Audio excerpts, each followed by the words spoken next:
Hello and welcome to How to Be a Better DM. I'm Tanner Wayland and I'm here with Justin Lewis. Hey, Justin. Hey Tanner. Hey, you know what? It's always great to have a little duo show, a little duo podcast. Yeah. Talk the talk, shoot the dice, so to speak. But Yeah. yeah, just glad to be here with you, Justin. So, we are talking today about a special topic. It's alignment, and it's very divisive. When we were actually reaching out to some people wondering, like, hey, do you have any questions? Do you have any topics you'd like to talk about? Someone didn't have so much a question as they had an essay, which we really appreciate. Captain Relic, the Brass Dragon, you know who you are, and they were expressing some strong thoughts about alignment, and it kind of made us realize, we could dive more into that and how alignment can be useful, how it can be restrictive, and we'll get all into that. Justin, just to open this up though, what has been your experience with using alignment or having your players use alignment? Yeah. So obviously my experience has changed a little bit. First thing I'll say is that I like to use alignment, and I'm going to talk about when we get to how to do this right, some ways that I think you need to do, otherwise it comes across as useless or just not even used. But I think I like to use alignment personally because that's just kind of the person I am. That's a little bit of how I look at the world. So when it comes down to it, I think my experience with alignment is based on me as a person, and I think that's going to be very similar for every DM out there, right? Whether you use alignment or not, it's probably going to be based on your personal taste outside of the game. Yeah, that's great. I think for me, kind of same. Personal taste has been the main factor. I actually was thinking about alignment recently because I ran a game for some family members in December, and it was kind of a last minute thing, and I was throwing together. I was using the I believe it was fastgenerator.com or something. It's one of those quick character generators, and like as part of that you can choose alignment, and I just kind of did a random assortment, mostly leaning good, but there was a couple neutrals in there, not thinking much of it, right? uh, but then one of the person, like, it was her first time playing D&D, and she was very excited, uh, and she just she like really dug into the fact that her character was, I believe, chaotic neutral. um, and so like she was a merchant, and she like did some truly questionable things, like that, like I guess from a certain point of view could be viewed as neutral. Like she wasn't like fully on board with the party who were mostly good, and at one point she pushed a tree over, like a Christmas tree over on them, and tried and like dashed away to another room to basically just escape and do her own thing. And I was like, wow, I didn't think that she would care much about that alignment. And yet it like made for some very specific choices. And I think that's one of the things that I realized about alignment, um, is that it can give players who are new to role playing or who would like to role play and maybe just need a bearing. It gives them that starting point, you know? Absolutely. And I think um, it can almost be a permission, right? For those people who are maybe more reserved, but they get, like you said, a character who's chaotic neutral, and suddenly they are doing things that are much more chaotic, right? Um, Yeah. and it's the common thing that players say to DMs. It's what my character would do, and this is just another aspect of the character that can either make or break your role play. Yeah, exactly. Uh, and even within that, it tries to be, just to go back to a little bit of a simpler question of like what is alignment in D&D 5e. It's pretty broad. Mm-hmm. the boxes, there are 9 different categories, and most of you have probably heard of these, right? Like good, neutral, evil on one axis, and then lawful, neutral, chaotic on the other.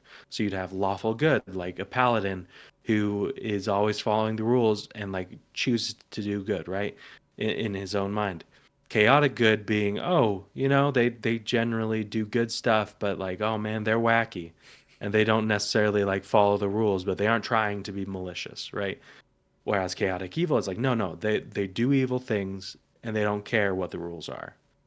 Whereas a lawful evil would be more like, oh, they're evil. They're, this count ruling the land who's very oppressive, but he does care for laws and he cares for, things like that. So as you can see, it's like, okay, it's kind of weird in some ways. It's good in some ways where it's like, hey, it hits two main things. It's like good or evil or neutral. Like morally, where do they fall? And then lawful versus chaotic, it's like, hey, are they rule keepers or rule breakers? Uh, but as we'll talk about later, this system can feel very simplistic, just as is. You know? I agree. And I think one of the, well, a couple of the difficulties. Oh, I see we have Straw in the audience. Hey, Straw, how's it going? If you are there and you have questions, go ahead and put it in the chat. For the audience, the audio listener, we're actually recording this live within our Discord, which is like one of the first times we've ever done this. So this is kind of a new experience for us. So we took off the training wheels. We're probably going to fall over. But we're going to do the best we can. So if you do have questions, Straw, go ahead, or comments, actually, go ahead and put it in the chat, and I'm checking out the chat. But I think there are two issues with how or what alignment is. And I think the first one is that alignment, as far as 5e is concerned, and for most D&D, as far as I'm aware, is self-defined, right? It's not like a god says you are chaotic good or chaotic neutral, right? But from a certain point of view, especially as it regards, your outward actions, it could also be externally defined, and I think that's where people have some issue. And then from there, I think the second problem is that, and just thinking about our own moral systems, right? We all have ideals that we try to live up to, but we also have past that kind of defines us a little bit. So in one way, alignment can be both descriptive and prescriptive. So it can be used to describe all of your actions and intents up to this moment, or it could be used, or it could be used to describe the ideals that you're trying to live up to, essentially like what you believe in, what you would like to be. And I think with all of that, it gets really murky. Yeah, but it can be murky, but also it can be a great story tool if you actually do lean into it. And I think this is where alignment sometimes is underutilized. Uh, because I think if players took their alignment seriously, then it helps put bounds around what they might do. It helps them role play their character better, right? Because if they are lawful neutral, then while neutral doesn't give a lot, it's like, hey, kind of gives them some flexibility, but we know that they're lawful, and so they're not just going to do crazy things. And that gives the player something to think about. But if they suddenly start acting a little bit more chaotic, and if they suddenly start acting a little bit more self-centered, then it's like, oh, are they neutral? Uh, and but like a DM has to be the one to broach that subject because most of the time the players won't. Like if they kind of start going full murder hobo on everybody, even though they describe themselves as like a paladin who fought for justice, or whatever. Uh, if they start acting against that, if a DM just kind of lets it slide, then essentially them having that alignment on the player character sheet it's just clutter. It's just something worth ignoring. But if you actually address that and be like, hey, so uh, you go to your church and the paladin's like, hey, I've heard a lot of the clergyman says to the paladin, I've noticed that you have, I've heard rumors. Like, what's going on, my son? That kind of thing. I think that it could be an interesting story tool if utilized well. Um, but on the other hand, like people don't use it, or they use it in such a stereotypical way, right? Uh, like for example, that was one of the big complaints from Captain Relic in Discord, was that one, good and evil can feel very subjective depending on which framework you're coming from, right? Yeah, or who the victor Like is, I guess you could say sometimes. exactly, right? Like a rebel group, like Star Wars, Yeah, the or the United rebellion. We States, you know? Yes, exactly. Like for the United States, depending on which side you were on, they were either the best thing since sliced bread, or they just caused a lot of harm to you and your people. So it's kind of the thing where, hey, you need to keep that in mind, that like as much as you want to use alignment, don't be super stereotypical with it. Um, and if you do, just realize you're missing out on an opportunity to create a more in-depth story. Um, but second, like their issue was like, hey, sometimes it makes people, all goblins are evil, all witches are evil, all hags are evil, and all elves are just delightful, unless of course they have dark skin, at which point they're evil. Yeah. It's a kind of weird situation that some people just take for granted. Um, and I think that it does. I mean, that has a place for some people. Some people want, meat and potatoes D&D. You have dungeons, you've got dragons, you got warriors, you got wizards. You want everything just how it should be in a fantasy world. Very, very Tolkien-esque, Hmm. But then for other people, that can get very stale. It can feel very limiting. So that's where I think if you want to make a very interesting story, especially when it comes to races and standard stereotypes, play around with that.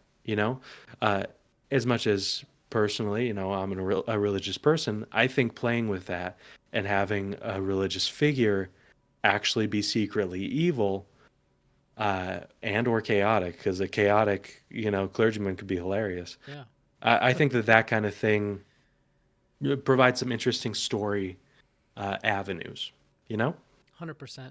I think particularly because D&D does involve these magical pantheons, people get magic from divine beings. Um, th- that is one of the richest areas to involve alignment, right? If you are following a god, that god, you know, is likely going to have some sort of alignment, right? They are it's possible they could be evil, they could be good. It's possible that the god may not have alignment. But as one of their followers, you will likely match your alignment to them, or your alignment won't match, which will provide interesting conflict for your story. So I think like one of the biggest tips for alignment is you need to match the use of alignment to the game and the party. And one example of this is going back to our conversation with the kids table D&D, which was one of our last podcast episodes. They have a rule at their table, and that's they play with kids, right? And they're trying to do something very specific with their games. And one of that rules is we are the heroes. So logically, that means everyone at the table is either neutral or good. No one's evil. And for me, I think that's a very valuable tool for the DM who can kind of keep his party along the same lines, right? You can tell your party or ask them, what kind of game do you want? And based on that, this may not work for every DM, but for certain tables, you can stipulate, hey guys, we're going to be neutral or good. And if you start doing evil things, that's going to have consequences, right? Because this table, we want to be the heroes, or we're the villains, you know? And again, it has to match the table, it has to match the party. But I think using alignment in this way, you can sort of start some party cohesion in just general basic moral standards, right? People don't view killing people randomly the same in certain parties, and that can be very hard when people start becoming murder hobos, like you said. But then there's that one, and actually a great book that I like is called NPCs, and in it, it's kind of it's a lit RPG book, but there's a party. Three of the characters are played by the classic murder hobo types, right? There's the rogue who likes stealing everything. There's the wizard who likes blowing everything up. And then there's the barbarian who just wants to chop and kill everyone. And then the fourth player is a newbie. And he rolls a paladin, and he wants to be a good paladin. And through the course of the book, that fourth player just doesn't have that much fun because the party is misaligned. And I think that could be, even outside the game, kind of a useful way to use alignment for party cohesion. Yeah, I agree. Uh, I think addressing the differences between the characters and their goals is important because, like you said, otherwise it feels like there's going to be a split in the party where some people are like always trying to do one specific type of activity. And oftentimes it's like, hey, these characters are very self-serving in terms of like they're robbing people without, any compunction. I think that's the right word. Mm-hmm. They are, they're beating anybody who gives them a sideways glance, right? Whereas these people are like, oh my goodness, someone stubbed their toe. To them, help. And I think that it can frustrate both parties. Yeah. So having them agreed is a great way to do it. Another way that I think is a bit better is to go a little bit deeper. Personally, I think that the alignment system is good Mm-hmm. if used well. It's not great. If you want it to be great, you need to have your players think a little bit more deeply. So let's say that they think they are uh, chaotic good, right? Maybe something you could do is present some questions to them that's like, okay, uh, who does your character care about a lot? What would they do for that person? Would they kill for that person? Would they, something like that, or just ask them some questions like, hey, uh, what is this person's motto? Just something. Basically, the alignment framework is just a framework, and you should probably hang other things on that to help the character describe who they are. A better way to probably do that is at the start of a campaign, if you have characters, because with a one shot it doesn't work as well. You kind of want them to be defined, slash, even if it's not defined, players are going to do what they're going to do, right? Yeah. But with a One shot's gonna one campaign, shot. Yeah. what exactly? But with a campaign, players have the opportunity to really develop a character, and that's where alignments can be interesting and where you can see how they shift, because that they should change over the course of the campaign, and that change should be informed by their actions. But at the start of a campaign, I would recommend that you provide some, like, a variety of choices that are kind of maybe disguised, maybe not as disguised, moral quandaries, so to speak, right? Uh, Questions where it's like, oh, there's a chance for them to basically uh, take advantage of someone for their own benefit, or there's a chance for them to do something selfless for someone. Uh, Whatever it is, if you throw out a couple of those scenarios early on, then you can kind of gauge where their character is, and then keep that in mind as the campaign goes, and look for times where they deviate from what they've previously done. I think that that's a nice way to kind of, even if they don't know, or even if they might be mistaken, you yourself are keeping track of that, so you can bring it up to them later and be like, hey, your character or this NPC has noticed that your character is going kind of AWOL, right? Yeah. And to add to that, I think there's absolutely nothing wrong with asking your players for both their descriptive and prescriptive alignment.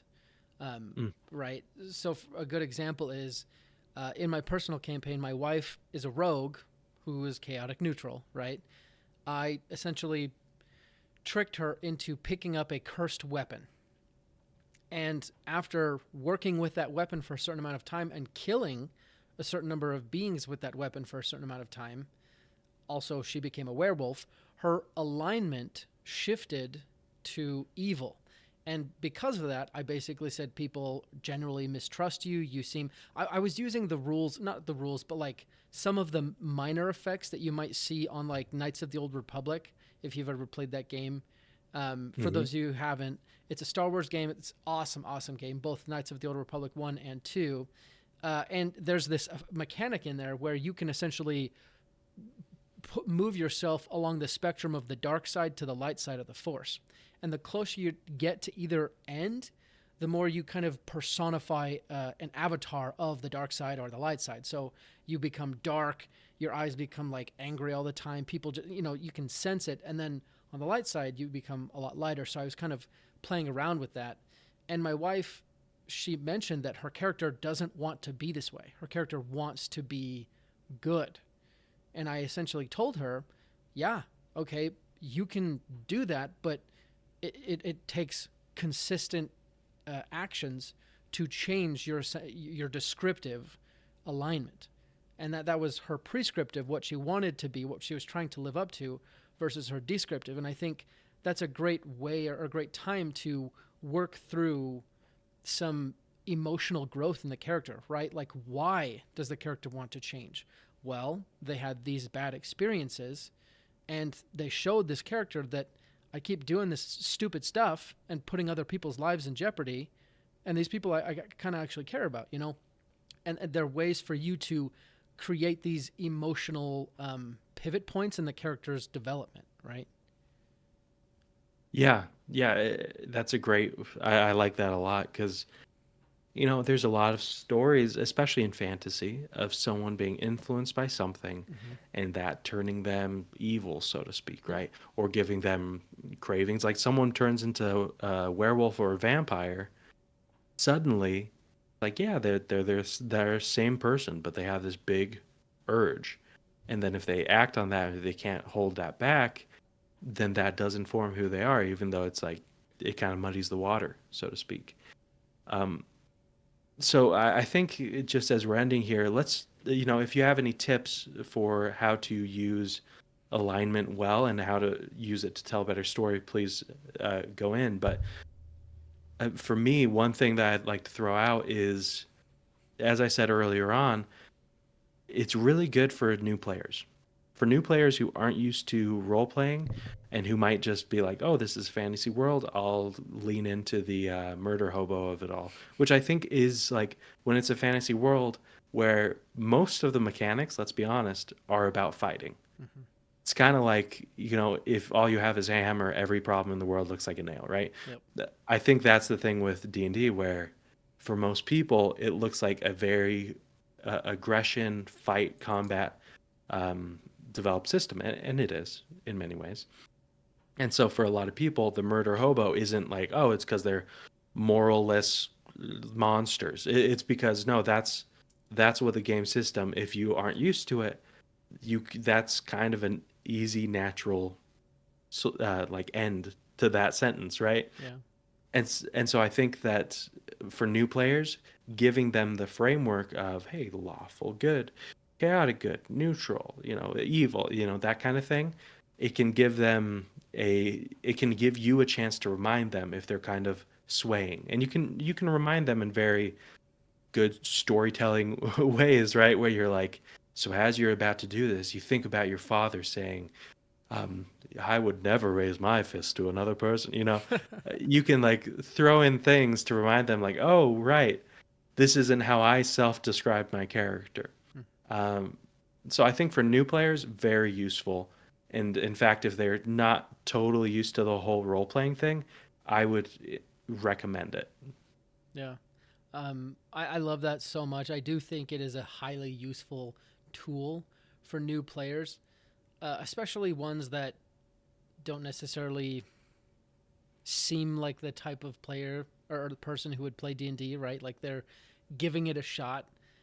Definitely use that framework to help them inform how they should, well, how they can role play more effectively. Other tips I would say is if you are unsure of whether or not to use it and you don't have any definite plans within your campaign, I would say don't worry about it, right? Just like dig more into the players' backstories or whatnot.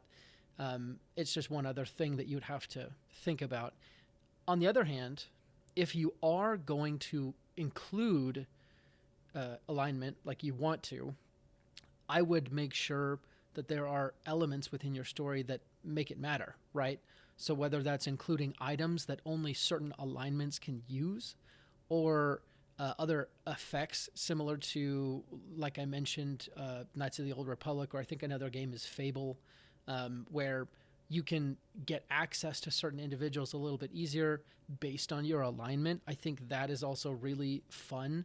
Essentially adding in mechanics and or story elements that are driven by alignment. And definitely if your plot line is going to involve deities at all, alignment could be big, right? So for example, actually I don't know if I should say that. It might be a spoiler. I don't know if they're listening. I won't share that. But let's say a god calls someone to do a mission, right? But that someone follows their church but doesn't have the same alignment, same belief, or even the god just doesn't care and they call him. That might be an interesting conflict because that person then has the choice of whether to rebel against that god or to follow the edicts and then essentially do something that they don't believe in, right? And like how that all interplays. So again, use mechanics or story elements, but also talk to your players and gauge their interests. And I think those are probably the best ways to go about it.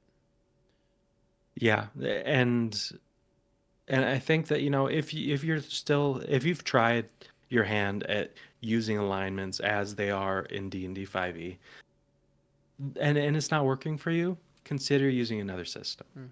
Uh, like, for example, some systems they focus more on relationships than they do on morals, which I think is very valid. Mm-hmm. Because if you're talking about the bonds that your character has, I mean, even in our lives, a lot of what we think is good and what we spend our time doing is defined by our relationships, right? Mm.